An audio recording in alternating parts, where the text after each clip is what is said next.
pilihan. Ayat 22. Semua itu tidak berguna lagi, sebaik sahaja dipatuhi. Semua itu hanya peraturan dan ajaran manusia. Memang peraturan-peraturan itu kelihatannya bijaksana, ya kan? Kalau saya pergi ke Melinsong, Mersilau, saya pergi Mersilau, senangnya ngomong kamu. Tiba-tiba saya mau masak, adanya chicken wing, saya mau masak barbecue, saya sedang marinate kari kurma dan segala sesuatu. Dan tiba-tiba di dalam jendela saya nampak satu lembaga. Saya diajar oleh saya Aki, ambil satu daging. Sana kau. Maksudnya kamu terlibat dalam penyembahan. Hello, kok bagi dia ayam mentah apa maksudnya? Kok sembah siapa? Firman mana?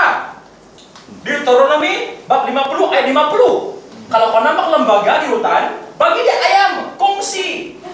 Supaya dia tidak kacau kau malam-malam. Bingung. Ayat 23. Memang peraturan-peraturan itu kelihatannya bijaksana, bodoh di mata Tuhan. Dengan desakan. Saya pernah berpuasa, saya melawat orang. Dia yang ini sakit. So kami pergi melawat orang Kadalan, orang kuat nih. Pergi sana, tiba-tiba saya sedang berpuasa. Tiba-tiba orang menghidangkan makanan. Pastor dan tim, silakan makan. Ya, penjual apa? Silakan yang tidak berpuasa, silakan makan. Oh, pastor, mesti makan. Saya segan mau bilang saya berpuasa, sepertinya tidak boleh cakap. Saya bilang tidaklah, saya sudah makan. Dalam hati saya semalam atau minggu lepas sudah makan. Makan kau mesti makan, mesti ini nanti apa-apa ketulahan ke apa? Pembunuhan. Apa? Itulah saya terkenal. Oh di sini Kadasan, Kopunan. Kadasan Kopunan. Ini dosen saya sedikit janggal. Kopunan. Oke. Nanti Kopunan. Saya bilang macam ni lah. Saya sentuh, saya berkat makanan sekaligus saya berkat makanan. Bapa di surga berkat makan ini supaya semua orang siap dalam nama Yesus. Amin. Nanti puas hati dia. Tapi bukan Kopunan, tapi karena saya berkat. Semua ini hanya peraturan dan ajaran manusia. Memang peraturan-peraturan itu kelihatannya bijaksana dengan desakan semua orang. Desakan. Mesti. Supaya orang yang menyembah malaikat, menyiksa diri, pura-pura merendahkan diri. Tetapi semua peraturan itu tidak berguna. Dengar. Tetapi semua peraturan itu tidak berguna untuk mengendalikan nafsu manusia.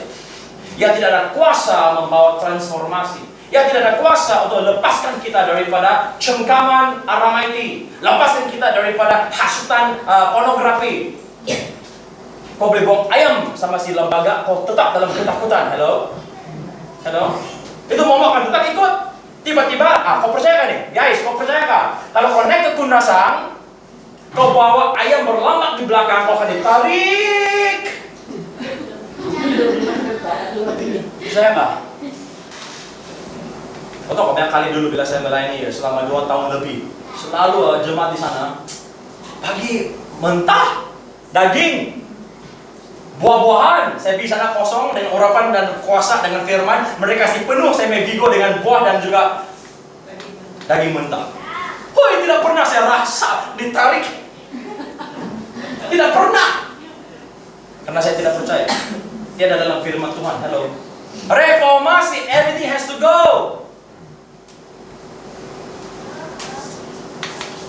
Kalau kita mau alami penerobosan yang sungguh, mau alami transformasi, kita perlu ada reformasi dulu. Karena apa yang kita percaya adalah dalam sistem keimanan. Is either we have faith in God fully or not. Adakah kita percaya segenapnya firman Tuhan ataupun tidak? Kalau kita percaya hayu segenap hati ataupun separuh hati, kita percaya firman Tuhan separuh hati, itu belum lagi reformasi. Nanti ada suatu terjadi. Apa yang terjadi? Kami tidak seperti kau pastor berani. Bukan saya berani melampau. Saya juga ada takutnya. Tapi firman Tuhan menjadi dasar hidup saya. Saya tidak boleh, tidak akan. Takut dalam nama Yesus. So have to let go. Kalau tidak, tampaknya reformasi kita akan kembali dalam waktu masa, dalam satu tempo masa, kita akan kembali mundur kepada keadaan mati rohani. Baca firman Tuhan, Markus 7 ayat 7 sampai 9. Yang dikasih dalam Tuhan, kita ada potensi, tetapi jikalau kita masih dalam keadaan tanpanya reformasi, kita dalam bahaya kembali kepada keadaan mati rohani. Biarpun kita di sini 24 jam sekalipun, ia adalah sia-sia tanpanya reformasi. Markus 7 ayat 7. Dev, siap sedia air untuk unta? Unta mau minum air? Ayat 7. Markus 7 ayat 7.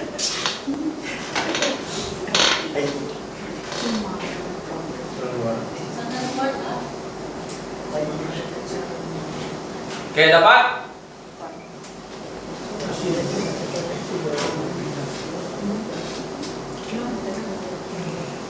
Kita tidak mau benarkan iblis rompak kebangkitan rohani ini yang dikasih dalam Tuhan. Kita mau Tuhan berkuasa sepenuhnya, secara maksimalnya sampailah Maranatha.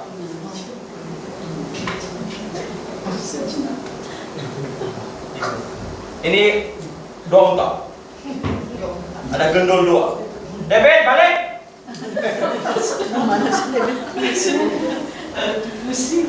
Dia balik.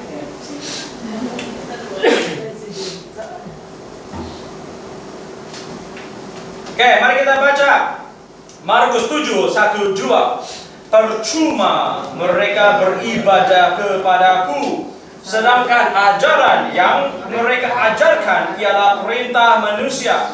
Perintah Allah kamu abaikan untuk berpegang pada adat istiadat manusia. Yesus berkata pula kepada mereka, apa? Sungguh pandai kamu mengesampingkan perintah Allah, supaya kamu dapat memelihara adat istiadatmu sendiri. Percuma sia-sia ibadah jikalau kehidupan kita tidak ada reformasi, masih percaya kepada kesia-siaan yang dikasihi dalam Tuhan. Sebab itulah jalan kepada tanah perjanjian lurus saja. Terima kasih. Oke, ngamlah tuh. Mari kita berkata bersama-sama, kita perlukan reformasi. 1, 2, kita perlukan reformasi. Tampaknya reformasi, ibadah kita sia-sia yang dikasih dalam Tuhan. Seminar demi seminar, penerobosan rohani demi penerobosan rohani, ajaran demi ajaran, wahyu demi wahyu, rema demi rema, kesembuhan, pelepasan, semuanya sia-sia jikalau kita masih lagi berpaut kepada dasar yang lama. Itulah sebabnya yang perlu ditekankan adalah reformasi. Kita perlukan pembaharuan, karena ia berkaitan dengan hidup yang baru yang Yesus janjikan di salib, di Kalvari. Oke? Dengar di sini, tulis nota kalau perlu. Pembaharuan adalah kerelaan Tuhan untuk meniadakan segala yang kita ada, yang bukan dari Dia, supaya kita dapat memiliki Tuhan dan segala yang miliknya. Dapat? Saya ulang ya. Pembaharuan adalah kerelaan Tuhan untuk meniadakan segala yang kita ada, yang bukan dari Dia, supaya kita dapat memiliki Tuhan dan segala yang miliknya. Dan pembaharuan ada kaitannya dengan goncangan. Ada kaitannya dengan goncangan. Maksudnya, untuk Tuhan membawa pembaharuan, Tuhan akan pastikan goncangan akan terjadi. Jadi dalam proses revival, restorasi, ke arah proses reformasi, Tuhan akan benarkan goncangan yang dikasih dalam Tuhan untuk melihat kegenapan pembaharuan tersebut. Mari kita baca, Ibrani 12 ayat 26 sampai 29. Tuhan akan benarkan goncangan yang dikasih dalam Tuhan supaya reformasi dapat terjadi. Supaya kita tidak selesa dalam gaya hidup yang lama. Ingat cerita Kimberly yang dikasih dalam Tuhan. Walaupun dia ditakdirkan menjadi deacon kah, pastor kah, penatua kah, asalkan hidupnya, dasar hidupnya tidak ada pembaharuan, semuanya sia-sia. Pelayanannya sia-sia, urapannya sia-sia, panggilannya sia-sia. Sebab itulah iblis selama ini menang. Pastor-pastor yang diangkat menjadi pengaruh kepada bangsa-bangsa. Tetapi pastor-pastor walaupun 30 tahun dalam pelayanan, tinggal tunggu sedetik saat ia jatuh dalam dosa. Halo? Dia boleh menjadi seorang worship leader yang diangkat, dipakai Tuhan luar biasa. Iblis, saya mau kita dengar. Ingatkah dalam 1 Petrus 4:5 bahwa iblis seperti singa? Apakah karakter seekor singa untuk menerkam bangsanya? Apa karakter yang sangat penting untuk singa untuk menerkam bangsanya? Untuk menyerang? Dia mau? Yes. Okay, that's right. Singa besar dan berat. Dia tidak terus nampak arnab karena dia lambat dan dia berat, dia besar. Bila singa mau menerkam, mau menyerang mangsa dia tidak akan menaung. Dia akan palang serang hendak. Iblis sangat sabar. That we need to be beware of. Iblis sangat sabar. Dia tidak peduli mungkin dalam pelayanan 30 tahun, 50 tahun memenangi jiwa-jiwa bangsa-bangsa. Pada satu saat dia melihat ada satu tapak kehidupan kita, ada satu inci dasar kehidupan kita masih lagi bersifat Kimberly, dia menunggu masa dan saat yang tepat untuk si mandak datang ke bilik. Lepas habis pelayanan 7 hari konferensi di bangsa-bangsa,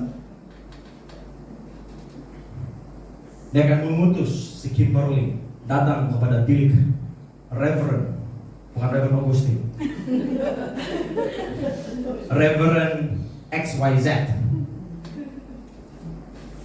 Pada saat hamba Tuhan ini berat, pada saat hamba Tuhan ini sudah tidak ada niat pertahanan, dia pikir, sedesa, lega, sudah siap pelayanan sesuai yang dikasih dalam Tuhan. Apabila kita sudah siap pelayanan, benar, pastikan kita punya perlindungan, pertahanan tidak terus tunduk, diturunkan.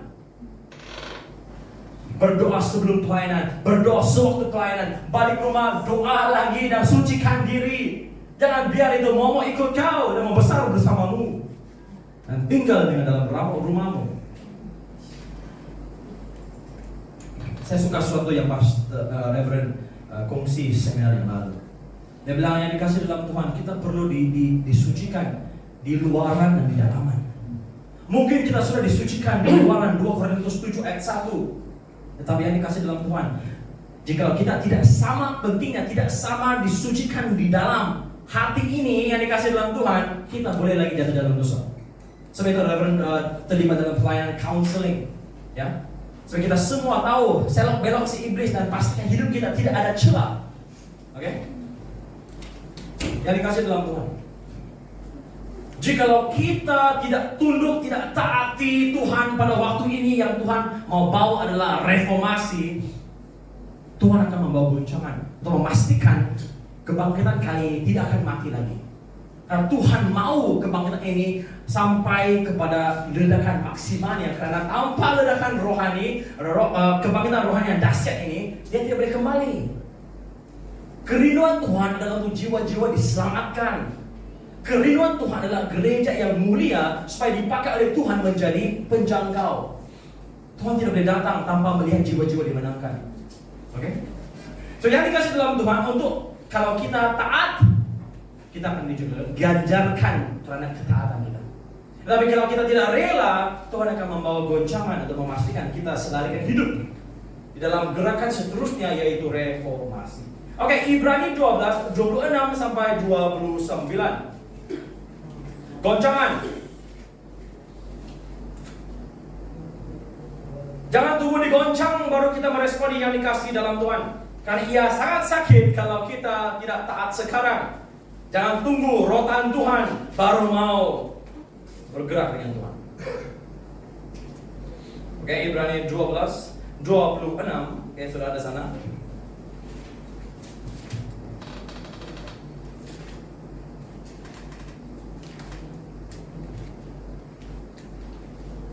Oke, kita baca 1-2.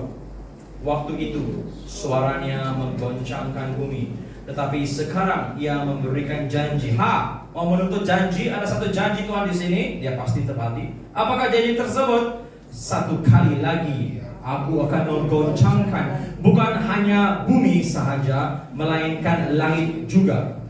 Ungkapan satu kali lagi menunjuk kepada perubahan pada apa yang dapat digoncangkan. Tuhan mau bawa perubahan, itulah reformasinya. Tetapi jika kita tidak mentaati, goncangan bakal terjadi. Karena ia dijadikan supaya tinggal tetap apa yang tidak tergoncangkan. 28. Jadi karena kita menerima apa? Kerajaan yang tidak tergoncangkan, marilah kita mengucap syukur dan beribadah kepada Elohim menurut cara yang berkenan kepadanya, dengan hormat dan takut. Sebab Elohim kita adalah api yang menghanguskan.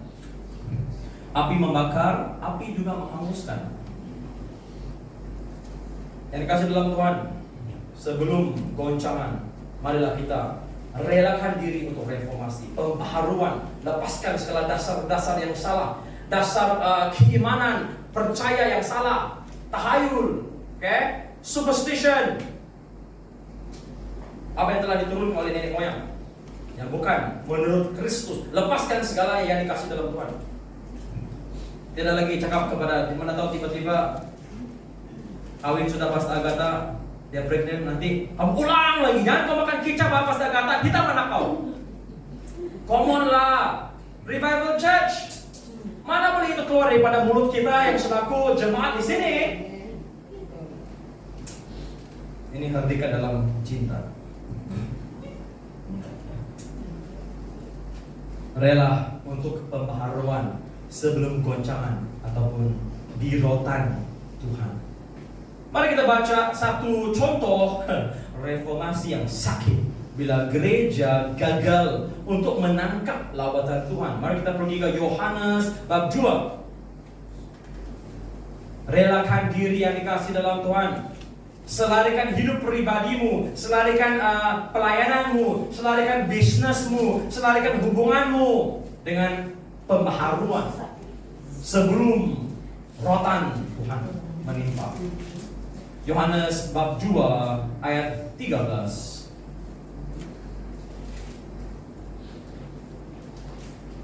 It's a very serious message, dan Tuhan mau memastikan bahwa umatnya cukup lengkap supaya kita lulus proses ke arah transformasi. Tapi terlebih dahulu reformasi. Oke, sudah dapat? Yohanes 2 ayat 13. Inilah goncangan kepada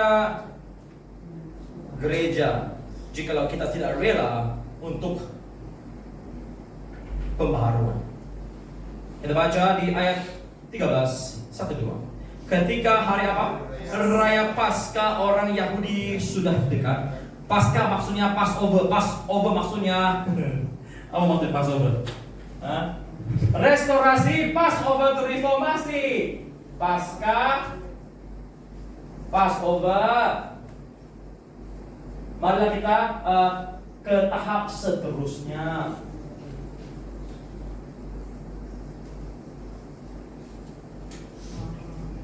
Passover, Paskah. Marilah kita keluar dari segala unsur-unsur Mesir. Ingatkah bila Musa dan Israel sudah dikeluarkan daripada Mesir? Berapa tahun mereka di padang pasir? 40 tahun. Kenapa begitu lama? Padahal perjalanan daripada Mesir ke tanah perjanjian 1-2 minggu saja. Kenapa? Mereka tidak boleh masuk tanah perjanjian jikalau Mesir masih ada dalam mereka. Tuhan belum keluarkan Mesir daripada hati mereka, daripada pikiran mereka, jiwa mereka. Segala pencemaran Mesir mesti diusirkan. Itulah reformasi yang dikasih dalam Tuhan. Ya, tidak cukup untuk kita keluar daripada tapi kau pergi ke gereja. Ya, tidak mencukupi untuk keluar daripada nama Kimberly pergi ke Mary. Tidak cukup. Tuhan belum pastikan Kimberly tidak lagi baju seksa, tidak lagi maki hamil, tapi Kimberly masih dalam hatinya tetap Kimberly. Sebab itulah dia tidak rela meninggalkan tempat kerjanya yang lama, kawan-kawannya yang lama. Bolehkah kita ingat satu cerita di mana Tuhan mengeluarkan seisi keluarga keluar daripada satu kota, bapak dan anak-anak perempuannya langsung pergi ke bukit. Ada seorang pribadi lihat ke belakang.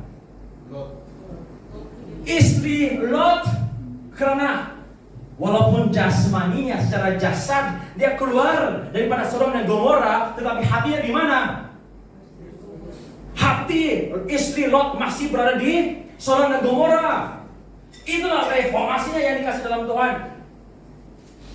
Dunia mesti dikeluarkan dari hati kita. Tidak satu sen, satu inci boleh terus dalam kehidupan kita, dalam ibadah kita yang dikasih dalam Tuhan. Terus membaca, Paskah ayat 14. Apa terjadi pada hari Paskah? Ayat 14. Dalam bait suci didapati Yesus pedagang mumu, meme,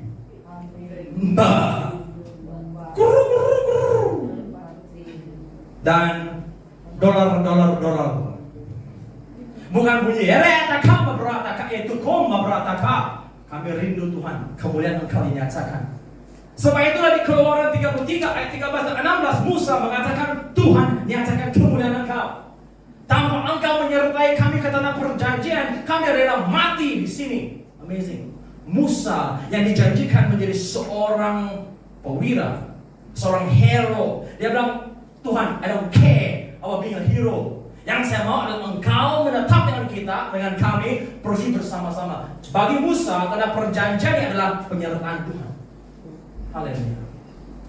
Yang rela tidak masuk dalam tanah perjanjian hanya dengan adanya Yesus menyertai. Yang dikasih dalam Tuhan, reformasi. Tanpa reformasi, inilah bunyi gereja ayat 14. Apakah bunyi gereja? Mumu, me, mbe, kuru. Lui.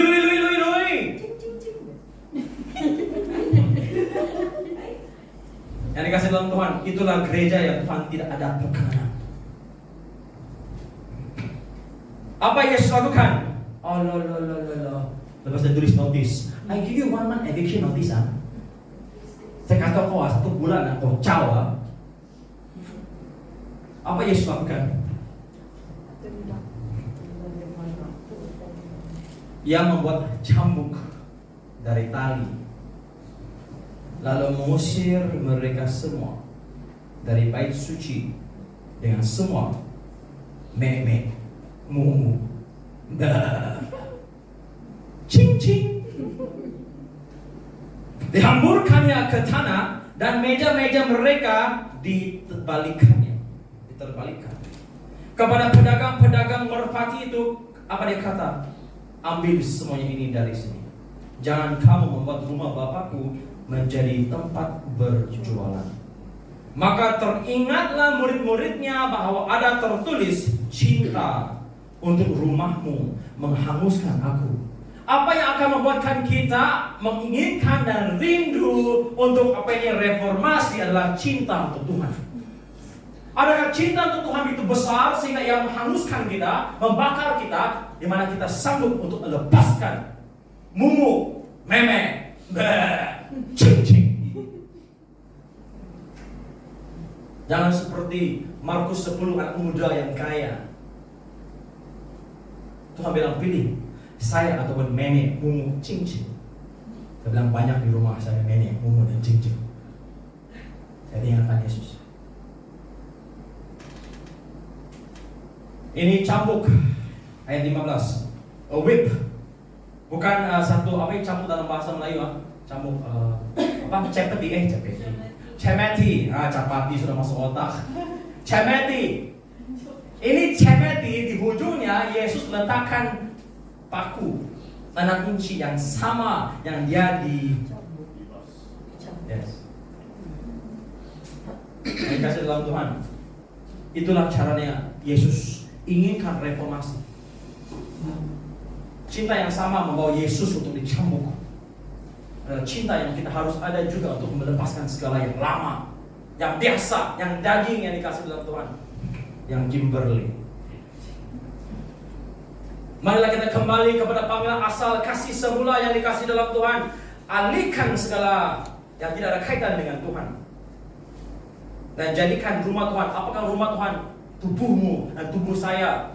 Jadikan ia sekali lagi rumah doa untuk segala bangsa. Oke? So yang dikasih dalam Tuhan, sekali lagi saya tegaskan, karena waktunya cukup suntuk, relakan diri untuk pembaharuan sebelum goncangan ataupun rotan Tuhan menimpa. Kalau kita baca tadi kita baca Ibrani 12 kan? Dev, Ibrani 12, apakah ia berkaitan? What is Hebrews 12 all about? Ayat perawalan yang kita study tempoh hari, apakah Ibrani 12? Apakah ia mengenai? Ibrani 12. Iya. Itu. Dalam kerajinan. Itu Hajar, siapa Hajar? Siapa yang menghajar? Ya, Bapak. Kalau kita baca Ibrani 12, 1, 2, 3, ayat perawalan, bila Tuhan rotan, bukan selaku seorang musuh merotan musuh-musuh. Dia rotan selaku Bapa yang dikasih dalam Tuhan. Dia rotan yang dia kasihi yang dikasih dalam Tuhan. Jangan tunggu di rotan. Bertobat. Pastikan kita lepaskan segala yang tidak ada kaitan dengan Tuhan, yang tidak selari dengannya. Haleluya. Lepaskan yang dikasih dalam Tuhan. Dasar yang salah, kehidupan biasa-biasa dalam keadaan yang lepaskannya. Tidak berbaloi. Rotan baru mau bertobat. Saya pernah ceritakan hal ini, kesaksian ini, bila saya berada di Ranau, saya ditentang berhabis-habisnya. Seorang deacon mulai memfitnah saya dan pelayanan saya. Daripada pelayanan saya rumah ke rumah waktu malam, ada banyak mukjizat pada waktu itu dan jiwa-jiwa daripada kampung sebelah datang yang mencari Tuhan bersama-sama. Dan deacon ini mulai memfitnah, mengatakan bahwa Pastor Daniel meniduri deacon. Saya memberitahu ketua sidang, memberitahu deacon mereka ini suruh dia bertobat sebelum dirotan Tuhan. Dan tiba-tiba pada hari itu, hari Ahad selepas sembahyang, dia dan istrinya terlibat dalam kecelakaan kereta. Hancur keretanya. Tapi puji Tuhan, deacon dan istrinya tidak ada seberang cedera. Tapi dia hilang keretanya, total loss. Maksudnya apa? Yang dikasih dalam Tuhan, jangan tunggu Tuhan rotan baru kita mau bertobat. Selarikan hidup kita yang dikasih dalam Tuhan. Tuhan ada visi dan misi untuk kita, untuk selarikan kehidupan dengan reformasi. Lepaskan apa yang tidak berkenan di mata Tuhan. Inilah waktunya yang dikasih dalam Tuhan untuk membajak hati. Apa maksudnya membajak hati? Mari kita baca dulu Hosea 10 ayat 12 sampai 15. Ada suatu proses jikalau kita mau membajak tanah yang dikasih dalam Tuhan. Untuk reformasi terjadi, kita perlu membajak hati. Kalau tidak, balik-balik kita dalam gereja pusingan yang sama. Saya bertobat Tuhan, saya sayang Kau Tuhan, Tuhan sayang saya, haleluya. Nangis, lepas itu ingusnya hijau, putih, merah, kuning, keluar. Lepas itu datang sini, sembuh, haleluya, mujizat, puji Tuhan. Lepas itu kalau tidak ada reformasi, Kimberly tetap pergi ke tempat kerja yang lama, kawan yang lama.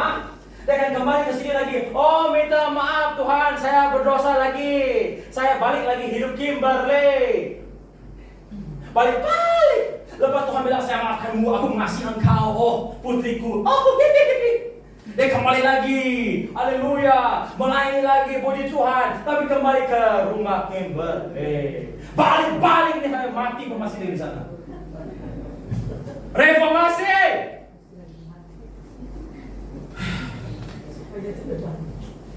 Itulah kehidupan, itulah situasi gereja pada hari ini yang dikasih dalam Tuhan.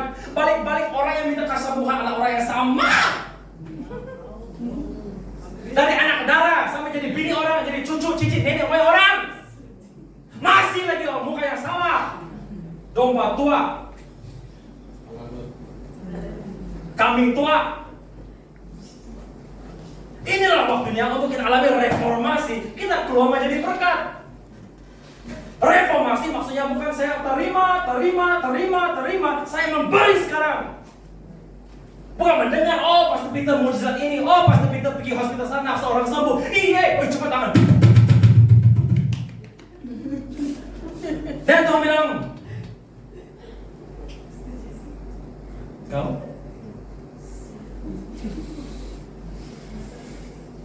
reformasi pembaharuan adalah saya juga terlibat dalam pekerjaan Tuhan. Saya juga alami transformasi yang dikasih dalam Tuhan.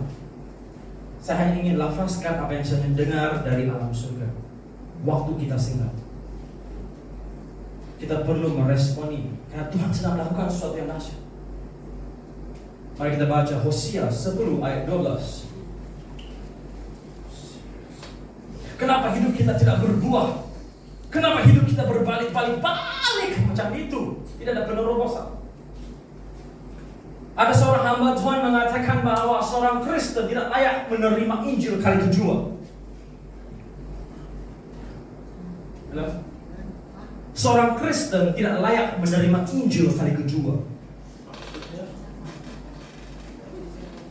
Injil kali pertama didengar adalah Yesus mengasihimu, Tompinai. Maafkanlah, minta maaf sama Tuhan, bertobatlah, Tuhan juru selamat. Dia boleh melepaskanmu, sembuhkanmu. Susu yang bertahun-tahun dalam gereja masih lagi mau mendengar Injil kali-kali ke pertama. Soalnya kita yang memberitahu orang lain mah. Halo? Betul kan tidak? Soalnya kita menyampaikan Injil itu kepada orang lain.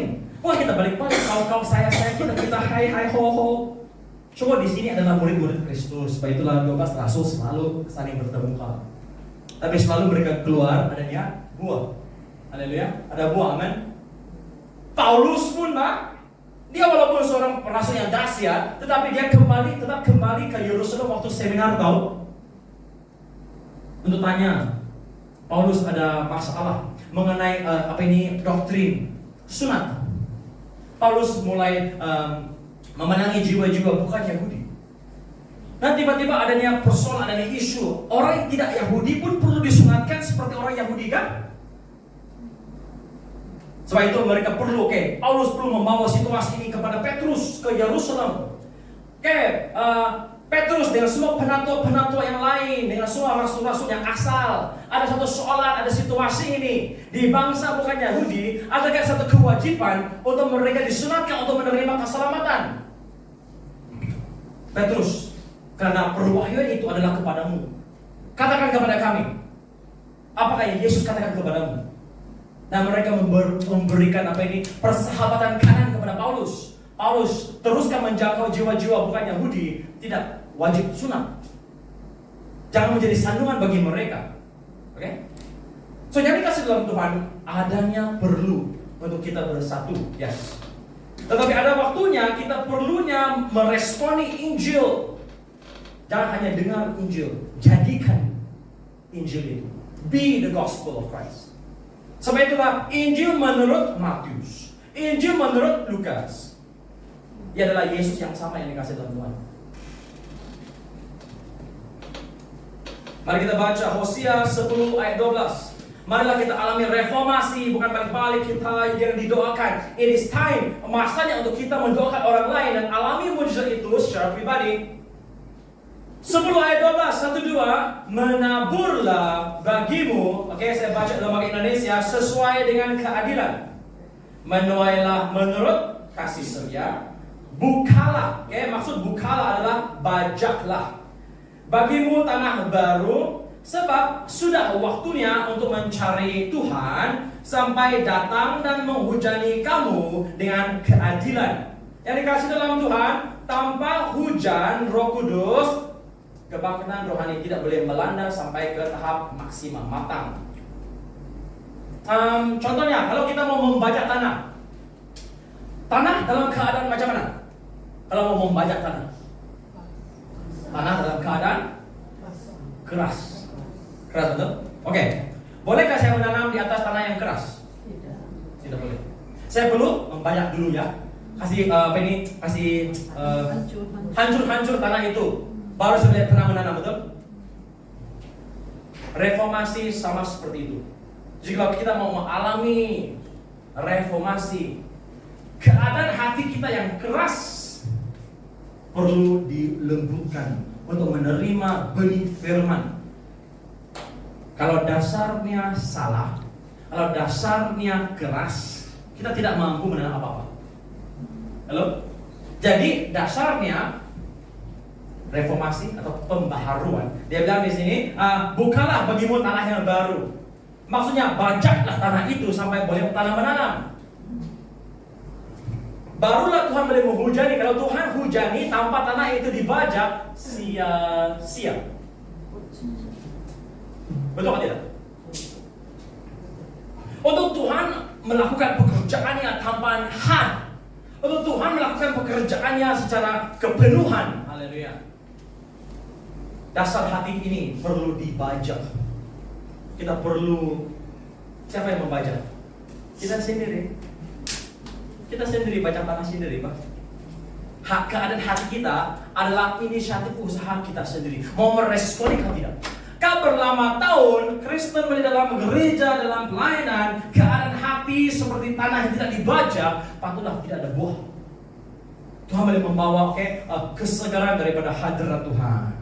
Tuhan boleh membawa kesembuhan dan mukjizat, itulah umpamanya hujan. Tapi hati, kalau dasar hati tidak dibajak, langsung tidak ada buah. It's a waste of time and energy and efforts. Boleh pergi ke Bible study dalam keadaan hati keras, tidak dibajak, tidak mau reformasi, tidak mau berubah tanahnya menjadi tanah yang lembut, yang boleh letak benih dan tanam menanam, cocok tanam. Itulah reformasi yang dikasih dalam Tuhan. Keadaan hati belum berubah, tidak boleh dalam keadaan keras lagi yang dikasih dalam Tuhan.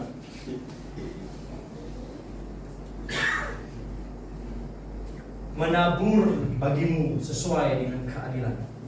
Menuailah menurut kasih setia. Bukalah ataupun bajaklah bagimu tanah yang baru. Sebab sudah waktunya untuk mencari Tuhan. Cari Tuhan, oke, haleluya. Kita cari Tuhan di sini sudah revival, haleluya. Lepas itu cari Tuhan lagi, wow, restorasi. Oh ya, saya tidak sempat untuk memberi kesaksian. Kamu ingat pada minggu yang saya berkhotbah mengenai restorasi atau kembalikanlah? Ingat? Lupa sudah? Yang Pastor Jesse Manuel terpaksa kasih YouTube 4 kali klip. Ingat? Akhirnya kamu ingat. Kembalikanlah, ada tanda perintah, banyaknya tanda perintah. Kembalikanlah. Kamu tahu Tuhan selalu akan menemani firman-Nya dengan tanda dan mukjizat. 1 minggu selepas kejadian khotbah, kembalikanlah.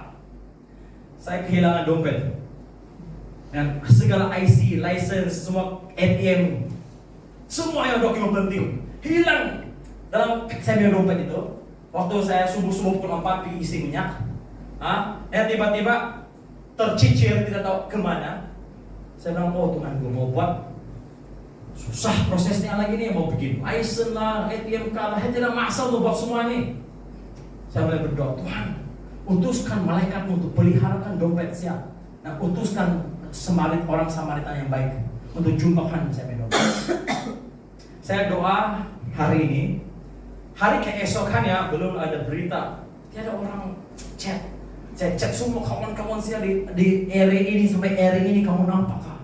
Saya tanya itu apa ini orang-orang pekerja Shell, kenapakah? Nanti kami akan umumkan kepada rekan-rekan yang lain. Itu bukan shift kami, oke. Hari seterusnya belum lagi ada apa-apa. Oke lah, tak apalah. Mungkin hilanglah sudah tuh. Saya dalam traffic jam menuju ke arah KK, OPUTC, dalam keadaan yang tewas. Hai, leceh. OP pejabat yang berbeza, bank lagi. Hai, Tuhan, kenapa macam tu? Kenapa pas saya cuai? Tuhan sudah bilang jangan, berhati-hati dengan dompet kau. Tiada apa betul. On the way, syukur ada jam. Tiba-tiba ada orang WhatsApp. Anti Rose, mari kopi-kopi. Oke, anti menghibur hati juga lah. On the way KK, kopi-kopi dulu lah. Saya senang-senang hati ini. Saya bilang, ya Tuhan hidup baik lah. Saya bilang, hilang dompet, ada penghibur, kopi-kopi. Puji Tuhan, jangan-jangan kena belanja kan. Haleluya lah, orang belanja. Oke, anti on the way, kalau dia busy, tidak jadi, mau jaga baby, ada pelayanan dikali. Oke, anti on the way. Tiba-tiba ada WhatsApp kedua. Bos, ini kau kah? Download picture. Saya itu handsome-nya. Muka IC, haleluya. Jumpa. Dan semua duit dalam masih ada. Bos, jumpa. Kembalikanlah. Luar biasa. Kita sudah di tahap restorasi. Tiba-tiba Tuhan, bolehkah kita berjumpa? Saya di Dongwon. Berjam-jam dilabur di tanah Pinang-Pinang.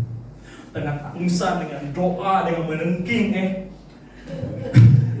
Seminar naik turun lagi, tuntut lagi apa ini? Tanah ini jiwa-jiwa. Pray, Pinang-Pinang, revival. Dan iblis bilang dompet menghilang, revival. Dan tiba-tiba ini kau kata Tuhan, iya, saya lah itu. Mereka jumpa di Dongwon, sana library. On the way, sorry auntie, someone found my wallet. Cancel. U-turn, jalan tikus, putatan ke belakang, buitil. Saya tahu lah, ada orang mau pindah rumah di sana.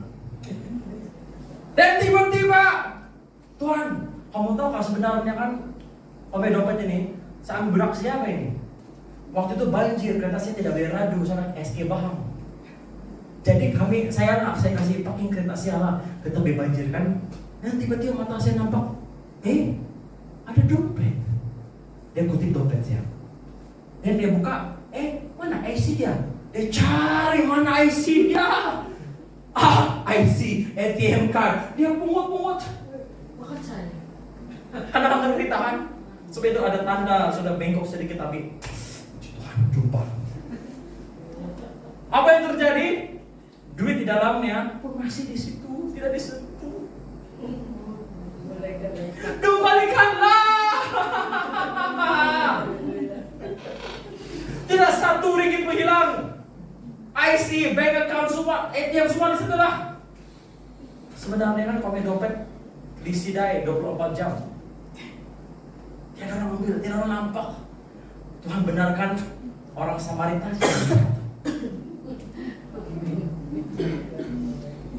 Kasihan tuh malaikat saya terpaksa radu hujan wanita itu tuh. Karena itu orang Samaritan. Haleluya. So yang dikasih dalam Tuhan itu sebagai tanda dan mukjizat bahwa kita di sini restorasi. Kembalikanlah. Apabila kita setia, apa ini istiharkan isi hati Tuhan, God's rema, the prophetic word, the profound word. Apabila kita mengistiharkan firman Tuhan, sabdanya, Tuhan selalu menemani dengan tanda dan mukjizat. Yang dikasih dalam Tuhan, Tuhan mau kita next level. Jangan puas hati di restorasi. Kita mau pergi ke seterusnya reformasi. Bajaklah tanah hatimu yang dikasih dalam Tuhan. Jangan lagi bilang, oke, ini saya berubah, ini saya tidak berubah. Yang dikasih dalam Tuhan, satu lot tanah tersebut keseluruhannya, dasar tanah itu belum berubah. Supaya bila Tuhan melawat, hujan menjadi simbol pelawatan Tuhan. Bila hujan datang, kali ini ada perbedaan. Kali ini adanya buah kerana tanah sudah dibajak. Terlalu banyak kali Tuhan melawat gereja. Bukan Tuhan tidak melawat, banyak kali Tuhan melawat dengan kerinduan yang teramat. Tapi umatnya hatinya tidak dibajak. Oleh itu bertahun-tahun dalam gereja tidak ada hasil, tidak ada buah, tidak ada kuasa, tidak ada Kristus. Bajak tanah hatimu, bukan Tuhan jauh. Bukan karena Tuhan sayang Pastor Daniel, tapi kita sayangmu. Tapi soal hati kita, sudah kita bajak. Dan juga tidak, maksudnya juga para pendeta di sebelah mimbar sudah cukup dibajak. Ayo mau terus dibajak. Haleluya. Supaya Tuhan boleh melakukan apa yang Ia inginkan secara kepenuhan. Karena bila kita bajak ini kasih dalam Tuhan, sudah waktunya mencari Tuhan. Oke? Revival, restorasi, reformasi.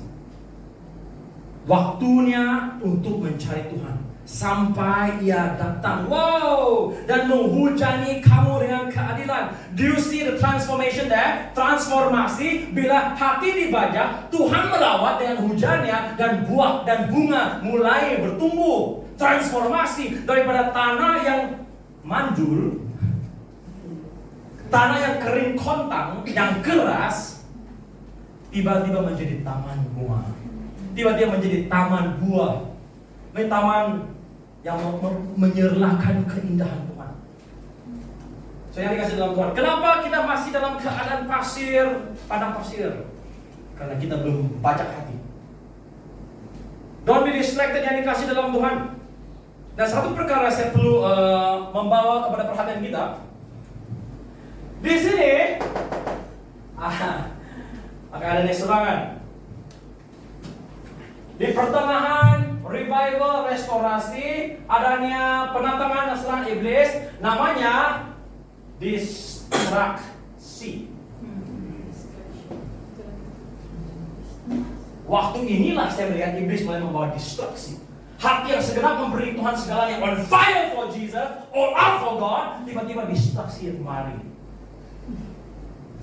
Kimberly lagi. Rasa jiwa, rasa sunyi, itu serangan iblis yang dikasih dalam Tuhan. Rasa aku tidak dikasihi, aku dibiarkan, tidak orang ambil perhatian mengenaiku. Lonely, I need somebody. Keluar! Dalam nama Yesus. Distraksi kamu. Api kau kena pui-pui sudah. Belum siap mau kawin sudah mau main-main.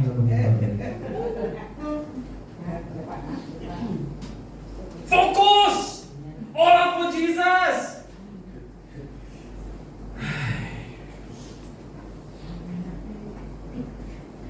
Kau cukup duit kamu kawin?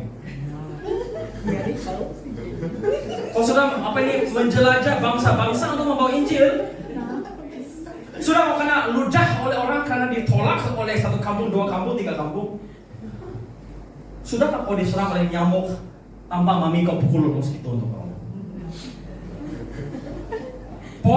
Pastor Paul Washer mengatakan anak muda, selagi kamu belum memberi diri dalam pelayanan, pergi ke misi-misi, pergi ke hutan-hutan membawa Injil, jangan pikir pasal perempuan. Api itu baru 4 inci.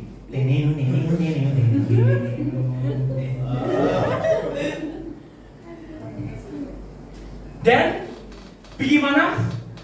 Padang pasir. Jangan pergi padang pasir. Kita sepanjang pergi ke mana? Kenapa kasih status baru-baru ini? Ezra, kenapa? Kenapa kasih status baru-baru ini? Mana satu? Yang banyak bunga, tumbuhan itu. Ada sungai lagi. Kau tengok apa? Kau tengok! Padang pasir, keluar kamu! Dia kenapa kah? Ha! Kau lagi!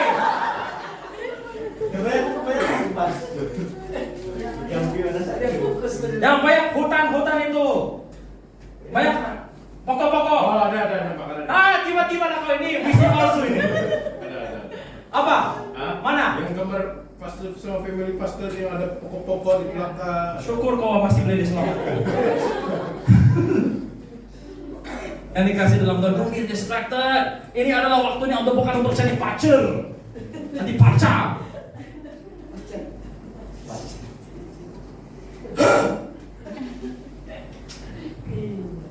Be fokus yang dikasih dalam Tuhan. Be fokus, kita adalah pahlawan-pahlawan, tentara. Kau bayangkan Pak, tentara kan ambil M16 mau mengajar musuh dia, tiba-tiba dia teringat X dia.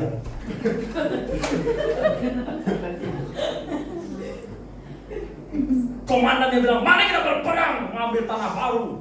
Musuh ada datang. Kijap bro. Tiba-tiba dia terpikir girlfriendnya di pantai.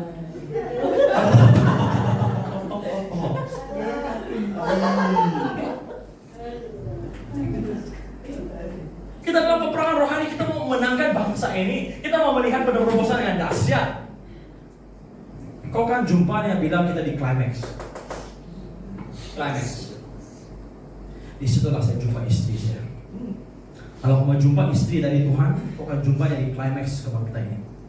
Pada waktu kita transformasi, disitulah kau akan lihat si dia daging-dagingku, tulang-tulangku.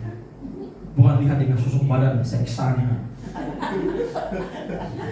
Bukan tengok wajahnya di TikTok betapa cute-nya. Contact lens tuh palsu. Filter lagi si kurus-kurus ramping-ramping. Belum pernah dia sama mama, dia bucin itu. Jangan ditipu. Itulah pokok pengetahuan baik dan buruk. Iblis bilang, adakah Tuhan bilang waktu dia makan? Dia bilang, ya Tuhan suruh saya jangan raba dia. Pandai-pandai lebih-lebih. Oh, tangan kau raba, mata kau raba-raba sudah.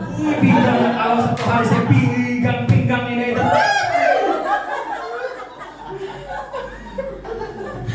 Jaga Yesaya 41-3 itu lembah-lembah yang perlu ditutup. Ini lembah ini. Gunung. Jaga ama. Jaga. Jangan fokus gunung, bukit, lembah. Tapi yang pada saya sana yang pinggang itu. Be careful my brother. Sudah Tuhan bilang, buka jalan, timbun lembah, buka bukit. Jalan yang selok-belok itu pusing-pusing sana kasih lurus kehidupan. Baru kemudian Tuhan akan dirasakan. Ini distraksi sudah, yang hati sudah melayang, ada butterfly sudah dalam perutnya. Sudah berpuasa tidak ada butterfly, nampak mandaknya butterfly. Oh Tuhan, bantu kami fokus, kamu. Serangan iblis bilang, iblis ke belakang. Segala bukit ditutup, lembah ditimbuni, jalan yang selok-belok itu tidak lurus ke lurus. Supaya kemudian Tuhan dinyatakan. Please belum lagi kita capai visi dan misi Tuhan kok distraksi. I rebuke this distraction in Yeshua's name.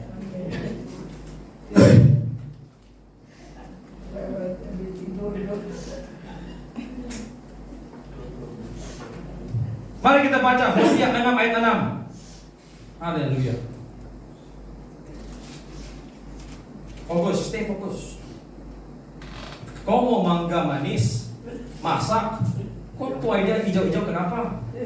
Lepas itu kau bilang kau makan masam, kau datang sini konseling sama Pastor Peter, kenapa hidup saya masam? Sudah Pastor bilang segala sesuatu ada musimnya. Pandai cari mangga. Hosea 6:6. Dengan suara Tuhan, stay fokus. Lari. Perlumbaan iman ini.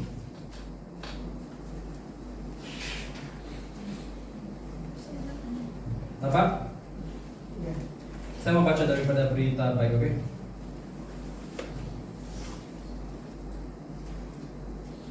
Apa yang Tuhan inginkan daripada kita?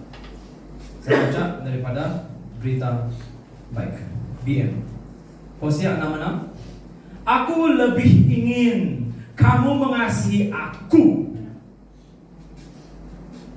daripada kamu mempersembahkan korban kepadaku. Aku lebih suka kamu mengenal aku daripada membakar korban untukku. Yang dikasih dalam Tuhan, kerinduan Tuhan kita adalah di tempat Maha Kudus. Mau kita fokus mengasihi Tuhan segenap hati, melayani Dia dengan segenap semangat, setia sampai Maranatha. Saya baca sekali lagi ya berita baik ya. Kalau kamu ada Bible app, boleh baca bersama-sama. Berita baik dan terjemahan BM. Hosea 6:6. Aku lebih ingin kamu mengasihi aku daripada kamu mempersembahkan korban kepadaku. Aku lebih suka kamu mengenal aku daripada membakar korban untukku. Ini yang kerinduan Tuhan untuk kita mengasihi dengan segala hati. Dan segala keperluan kita Tuhan akan penuhi. Tuhan akan genapi segala doa, segala keperluan kita. Kasihi Tuhan dulu. Haleluya. Firman Tuhan seterusnya, mari kita baca bab 6, bab yang sama, ayat 1 sampai 3.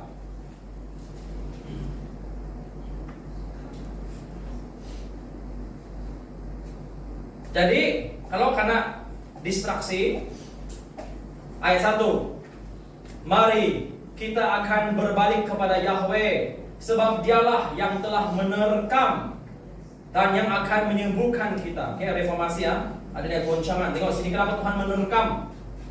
Karena adanya distraksi, dasarnya salah. Kita sudah songsang jalan kita, lari daripada visi.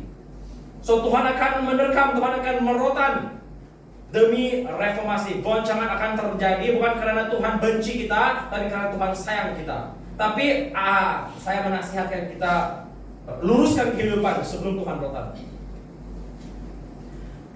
Sebab dialah yang telah menerkam dan yang akan menyembuhkan kita, yang telah memukul dan yang akan membalut kita. Ia akan menghidupkan kita sesudah 2 hari. Pada hari yang ketiga Ia akan membangkitkan kita dan kita akan hidup di hadapannya. Berikan fokus penegasan ayat 3. Marilah kita mengenal dan berusaha sungguh-sungguh. Nah, berapa kali nih penegasan nih? Mengenal, berusaha, sungguh-sungguh mengenal Tuhan. Ia pasti muncul seperti fajar. Ia akan datang kepada kita seperti hujan, yes. Tapi bila hujan datang, pastikan tanah sudah dibajak. Reformasi, perubahan, pembaharuan sudah terjadi. Barulah kita akan lihat buah. Barulah kita akan jumpa istri yang berkenan di mata Tuhan. Barulah kita akan melihat Injil disampaikan ke penghujung bumi, jiwa-jiwa dimenangkan. Seperti hujan pada akhir musim yang mengairi bumi. Bila saya sedang berpacaran dengan seorang mandak Kristen lagi tuh, ketua PMM waktu itu bukan main-main. Si Dan ini kuat jengkoknya. Karena saya tahu saya tidak boleh berpacaran dengan orang bukan Kristen. Jadi saya cari Kristen. Jadi kami jumpa lagi ketua PMM pada waktu itu di sana kami nilai. Tetapi setelah 2 tahun berpacaran dengannya, Tuhan membuat saya memberi saya perintah untuk membuat pilihan. Kau pilih, selama 2 tahun kau bergelut dengan saya, makin lama kau makin mundur dari pelayanan. Kok saya hadir? Saya tetap hadir dalam pelayanan, tetapi hati saya jauh. Saya tetap setia. Overnight prayer, pukul 11 malam saya pukul 5 saya tetap sana. Saya melayani proyektor. Nah, ada waktunya ambil giliran menjadi worship leader. Saya tetap melayani. Yang hari Sabtu PM saya tetap ada di sana. Bukan saya mundur dari segi hadiran saya, tapi saya mundur dari segi hati. Api saya mulai berkurang. Lepas 2 tahun Tuhan sabar dengan gaya saya. Akhirnya lepas 2 tahun, genap 2 tahun, Tuhan saya dengar suara audible Tuhan. Bukan selalu pada waktu yang genting Tuhan akan menyatakan suara audible ini. Tuhan berbicara dengan terangnya sekali. Tuhan bilang, kau pilih saya kah dia? Wow. Yang dikasih dalam Tuhan kita perlu bawa pilihan. Kita pilih Tuhan kah dia? Pada saat itu juga saya telepon si mandak. Xiao, 结识我们分手吧. Kita putus. Kenapa? Mari jumpa untuk penjelasan. Tidak mau, nanti kita kabur balik lagi. Reformasi terus, bukan cari girlfriend baru Banyak tanah, bukan tanah baru. Bukan cari girlfriend baru. Ini salah pentafsiran nih, bahaya. Terus saya bilang sama dia, kita putus. Hari ini, saat ini juga, goodbye. Terus saya tukar SIM card saya. Itu barulah reformasi, pemahaman terus, bukan cari girlfriend baru.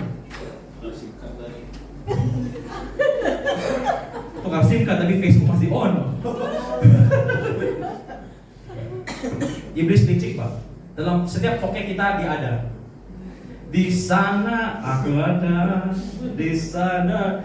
Tutup Facebook ada Insta, tutup Insta ada TikTok. Dimanapun aku tetap ada. Jangan kau main sama iblis. Dia sabar agama. Pilih Tuhan atau dia, saya pilih Tuhan. Walaupun saya jajal, saya pilih Tuhan. Haleluya. Lepas itu